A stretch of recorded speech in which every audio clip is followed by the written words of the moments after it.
Ella Henderson and I'm from the UK.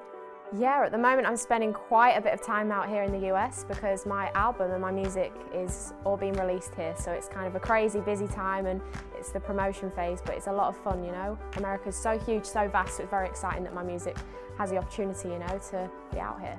My album is called Chapter 1. I chose the name for the album because I feel like this is the beginning of something.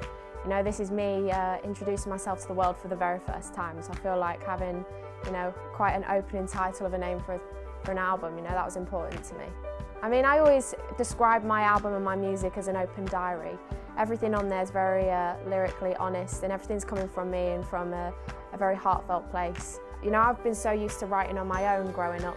I always had a piano around the house and, you know, it was my place where I could let my thoughts run wild and, you know, just let my mind escape. And I was into poetry back at school, so I guess the two and two put together, my piano and writing poems, kind of formed my songwriting from a very early age.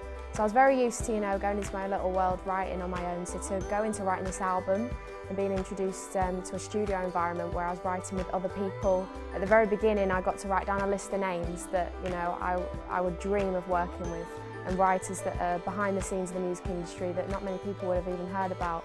So on that list there was Babyface, who's written for Whitney, Mariah. There was Al Shucks, who wrote Empire State of Mind with Alicia Keys. Salaam Remi, who did the Back to Black album. Ryan Tedder himself from One Republic. You know, I really was pushing my boundaries, thinking, you know, I'm going to write these names down and of course it'll never happen.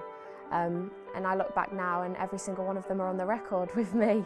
It's crazy, and these are the kind of people that, you know, they get to pick and choose who they work with, so it was a privilege to just be sat in the same room as them, let alone write with them.